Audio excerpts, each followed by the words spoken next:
चुकी है। क्या नाम है आपका? मेरा नाम डॉक्टर अशोक बिश्नोई है। मैं 2014 में किर्गिस्तान में एमबीबीएस करने गया, कंट्री किर्गिस्तान, और 2020 में डिग्री लेके आ गया। आज मुझे 6 ईयर हो गए, मैं इसका प्रिपरेशन दे रहा हूँ। 12 अटेम्प्ट मैंने दे चुका हूँ। तो अभी स्थिति ये है कि थोड़ी जैसे जैसे अनशन के डे बढ़ते गए, आज 8वां दिन है, वैसे वैसे भीड़ भी बढ़ती जा रही है और हमें थोड़ा राजनीतिक सपोर्ट भी मिलने लगा, क्योंकि एफएमजी बाहर बहुत कम लोग जाते हैं फॉरेन में एमबीबीएस करने के लिए। लगभग ऑलमोस्ट सीटें मिल जाती है इंडिया के अंदर, बाकी होती है जो रिजर्व होती है वो प्राइवेट कॉलेज की सीट होती है, और 1.5 करोड़ में बिक जाती है सीटें। इंडिया में जो एमपी एमएलए के लड़के होते हैं वो उस सीट को खरीद के कर लेते हैं। जो गरीब होता है वो बंदा बाहर जाता है, मिडिल फैमिली का, टीचर हो गया, या फिर अपना जमीन जायदाद बेच के, जो बाहर से जिनका सपना होता है कि डॉक्टराई करेंगे और मेरी फैमिली में मैं डॉक्टर बन के आऊँगा। तो ये एक मिसकंसेप्शन मैं दूर करना चाहूँगा कि बाहर जो जाते हैं वो गरीब होते हैं। 30 लाख में हमारी एमबीबीएस हो जाती है, सालाना 5 ईयर। वही इंडिया से करेंगे तो सालाना 40 लाख लगते हैं, इसलिए हम बाहर जाते हैं। और यूजी जो नीट यूजी है, हम क्वालिफाई करके जाते हैं।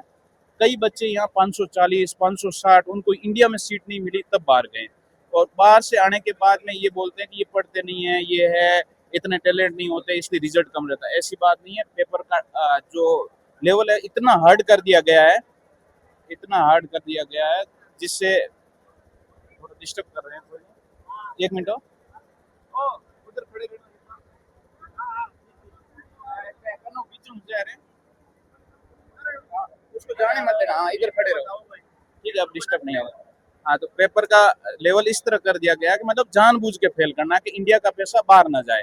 तो इसलिए ये आज दिल्ली के अंदर बड़ी बड़ी हॉस्पिटलों में एफएमजी है, जो पास आउट होके एचओडी, जेआरशिप, एसआरशिप, 20,000 प्लस डॉक्टर दिल्ली के अंदर काम कर रहे हैं, सब एफएमजी है, संभाल रहे हैं। जैसे अभी हमने ये सुना था कि जो एग्जाम आया था, तो एग्जाम में पहला question is okay, second question, third question अचानक से वीडियो वाला आता है और उस चीज की जानकारी स्टूडेंट्स को नहीं होती है या नहीं थी। तो क्या वो सिलेबस में नहीं था या फिर वो उस समय पर जो एग्जाम पैटर्न आप लोगों को बताया गया उसमें नहीं था? ये एफएमजी वालों बच्चों के साथ में हमेशा माइंड के साथ भी खेलती है एनबीई, क्योंकि एनबीई सेम ही पेपर लेती है नीट पीजी का, और टीसीएस कंडक्ट करती है टाटा कंपनी, और हमारा भी सेम ही है, एनबीई संस्था है और टीसीएस लेती है यही पेपर, ठीक है। उसमें दोहरी राजनीति है कि उनमें कोई भी चेंजेस आएगा तो वो एक महीना, 1.5 महीना, 2 महीना, 3 महीना पहले उनको गाइडलाइन जारी कर लेते हैं। हमें कोई गाइडलाइन नहीं दिखाई गई थी, हमको कोई गाइडलाइन पहले नहीं दी गई थी, इसलिए ये पेपर की ये दशा है। अभी आपने शुरुआत में कहा कि आपको थोड़ा राजनीतिक सपोर्ट भी मिल रहा है, किस किस का सपोर्ट?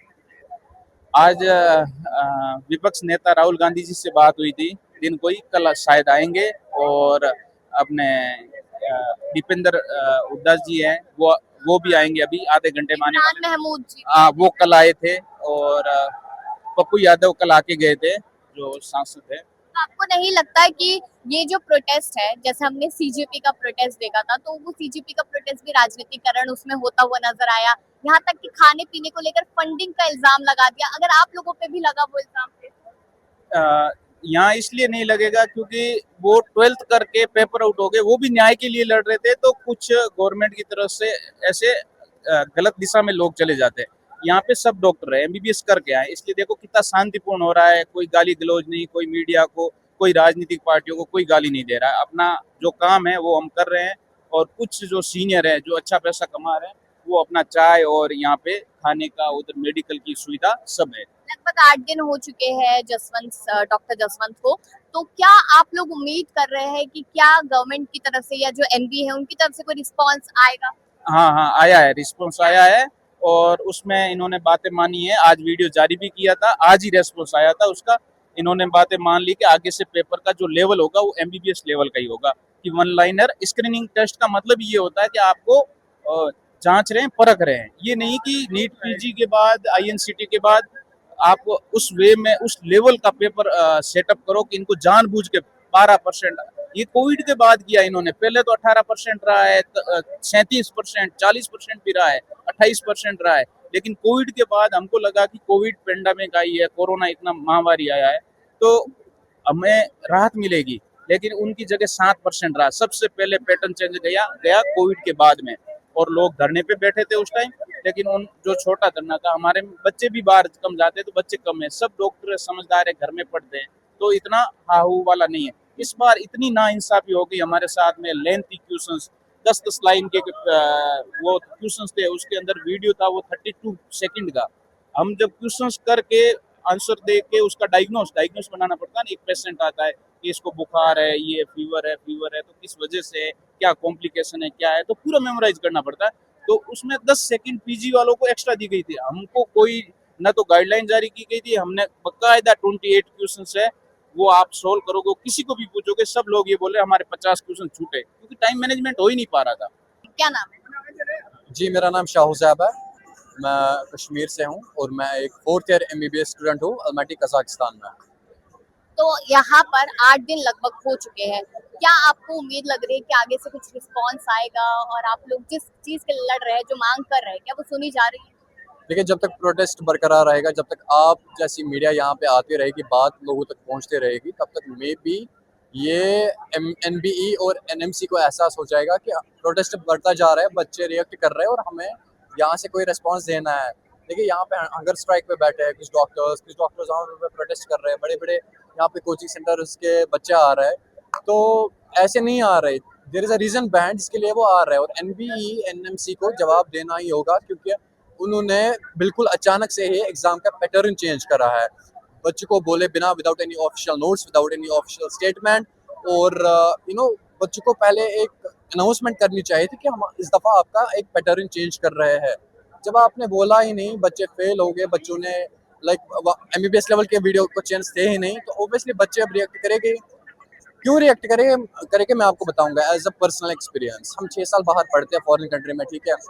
कुछ लोगों के माँ बाप लोन निकालते हैं, एजुकेशन लोन, कुछ लोगों के माँ बाप जमीन बेचता है, कुछ लोगों के माँ बाप माँ गहने बेचते हैं और बच्चों को बाहर बेचते हैं, क्योंकि वो यहाँ पे अफोर्ड नहीं कर पाते हैं एमबीबीएस, क्योंकि यहाँ पे बहुत महंगा पड़ता है, 1 करोड़ 80 लाख। वो 6 साल मेहनत करता है बाहर किसी देश में, यहाँ पे आके जब एनएमसी एनबी उनके साथ ऐसा करे, मुझे बोले वो क्या करेंगे। ये लाइक मुझे ही पता है 6 साल बोलना यहाँ पे इजी है आपके सामने, लेकिन 6 साल बाहर हम कैसे वो स्पेंड करते हैं यूनिवर्सिटीज़ में, हमारी यूनिवर्सिटीज़ हमारे साथ कैसा ताल्लुक करती है, ये हमें ही पता है। और हमें पता है कितनी मेहनत लगती है यहाँ पहुँचने के लिए। यू आर डूइंग एमबीबीएस, ये कोई छोटी डिग्री नहीं है। 6 साल के बाद इंटर्नशिप के बाद आपको नीट पीजी के बाद आपको एमडी या पीजी 3 साल। It's a very very long journey. लेकिन अगर ऐसा हो जाए तो मुझे बोले 40 लाख एक जोक नहीं है, 50 लाख एक जोक नहीं है, 60 लाख जोक नहीं है, 10,000 होते, 20,000 होते, मानते इतने सारे बच्चे यहाँ पे प्रोटेस्ट कर रहे हैं, तो कंपनसेशन हम मांग रहे हैं, हम ट्रांसपेरेंसी मांग रहे हैं। आप जब एग्जाम लेते हैं वहाँ पे आप हमें इवॉल्वेशन के लिए पेपर हम सबमिट नहीं कर पाते हैं, हमें आप आंसर की अवेलेबल नहीं रखते हैं, हमारे एग्जाम सेंटर्स में वहाँ पे एसीज नहीं होते हैं, फैंस नहीं होते हैं, पानी नहीं होता है। तो ओबियसली बच्चे हैं जो मेहनत करते हैं, जब वो देखते हैं कि हमारे साथ नाइंसाफी होती है, ओबियसली वो रिएक्ट करेंगे। हर कोई बच्चा बाहर टहलने नहीं जाता है, तो उसकी वजह से यहाँ पे प्रोटेस्ट हो रहा है कि हमें एनबीई से जवाब चाहिए, हमें ट्रांसपेरेंसी चाहिए, हमें कंपनसेशन चाहिए कि आपने पैटर्न चेंज क्यों करा। ठीक है, आप लोग जो बाहर जाते हैं तो काफी समय तक बाहर रहते हैं, तो वहां पर क्या ऐसा होता है कि इंडियंस के साथ, जो इंडियन स्टूडेंट्स के साथ रेसिज्म होता है, या फिर उनको कहीं ना कहीं ऐसे किसी भी चीज को लेकर ऐसे डिफरेंस देखने को मिलता है, डिस्क्रिमिनेशन? जी, बिल्कुल ऐसा होता है। देखिए, कुछ सेंट्रल एशियन कंट्रीज़ है जहाँ पे इनको फॉरेनर्स पसंद नहीं है, और ख़ासकर वो जो 6 साल के लिए रहने वहाँ पे आते हैं। इंडियन स्टूडेंट्स हैं वहाँ पे, बाकी इंटरनेशनल स्टूडेंट्स हैं, अरब कंट्री से है, पाकिस्तानी स्टूडेंट्स हैं, और उनके साथ रैशिज़्म होती है, क्योंकि वहाँ के लोग ही वैसे, उनका नेचर वैसा है, शॉर्ट टेम्पर्ड है, कि वो बच्चों के साथ वहाँ पे अच्छे तरीके से सलूक नहीं करते हैं। एक तो हम वहाँ पे ऑलरेडी फेस करते हैं, फिर यहाँ पे आके हमें ये फेस करना है।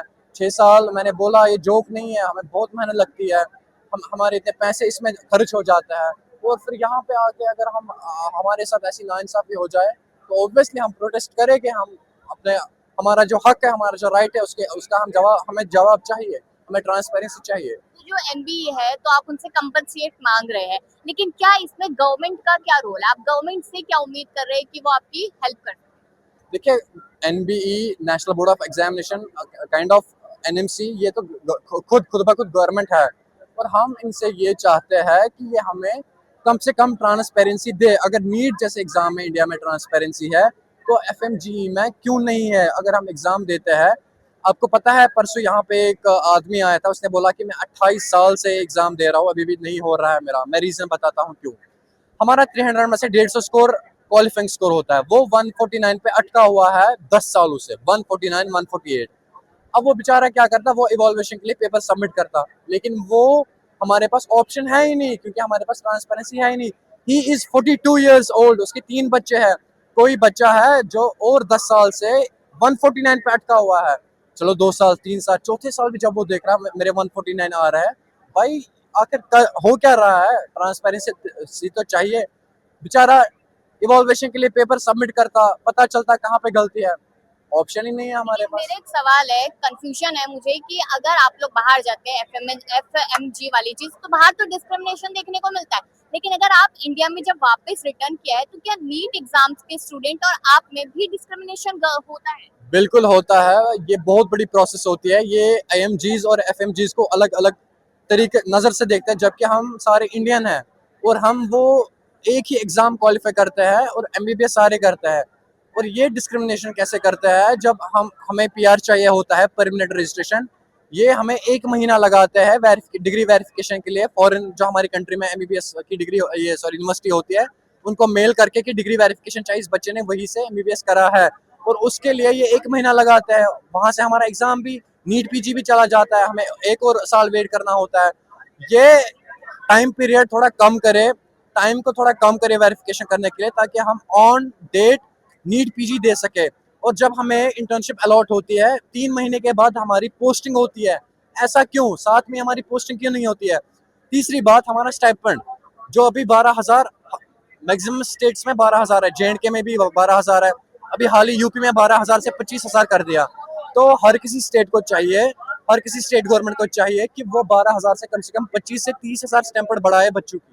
एनबीई के ऑफिसर है वो भी यहाँ पर पहुंचे, और आप देखिए कि जितने भी स्टूडेंट्स हैं, जहाँ तक नजर घुमाई जाएगी वहाँ पर आपको सारे डॉक्टर्स नजर आएंगे, और वो अब जस्टिस की मांग यहाँ पर करते नजर आ रहे हैं। उधर डॉक्टर जसवंत भी ऑलरेडी मौजूद है, और सवाल अब ये बने कि क्या अब कुछ ना कुछ इसका रिजल्ट निकलता नजर आएगा, क्योंकि लगभग 8 दिन का समय हो गया उन्हें हंगर स्ट्राइक पर तमाम यहाँ पर डॉक्टर्स को मौजूद हुए। सवाल तमाम लगातार बने हुए हैं यहाँ पर कि ऑफिसर के आने के बाद अब क्या सिचुएशन यहाँ पर रहने वाली है।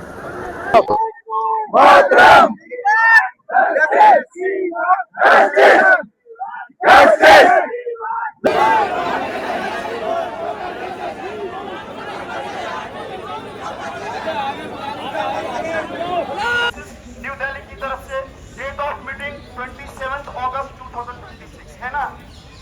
Venue of meeting एनबीएमएस sector 9 Dwarka new Delhi, ठीक है।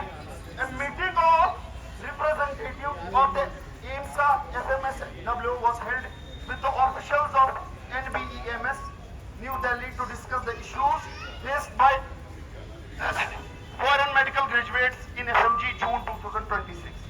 After detailed deliberation amongst the representatives of AIMSA FMSW and officials of NBEMS, following has been agreed. Point number 1. NBEMS has agreed to conduct an additional examination for foreign medical graduates by the end of October 2026. From next year onwards, FMGE shall be held 3 times a year, December, January, April, May and August, September. यानी ये 3 dates के ऊपर 3 बार exam हो सकता है, but इस बार जो exam होगा वो end of October he conduct कर सकते हैं, और अगले साल से जो है तीन बार एग्जाम कंडक्ट हो सकता है, ठीक है। होगा sorry, I repeat my word, confirm होगा, 3 टाइम्स एग्जाम होगा कंफर्म अगले साल से, और इस बार भी जो है अक्टूबर में एग्जाम होगा। और दूसरा पॉइंट जो है, the difficulty level of the question paper, the difficulty level of the question paper has been rationalized by increasing a greater number of questions with low moderate difficult questions shall be in proportion of 30:50:20, ठीक है। जो यानी difficulty questions का जो होगा, मतलब 80% easy question होंगे, 20% hard questions होंगे।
करना पड़ेगा। 3 दफा चल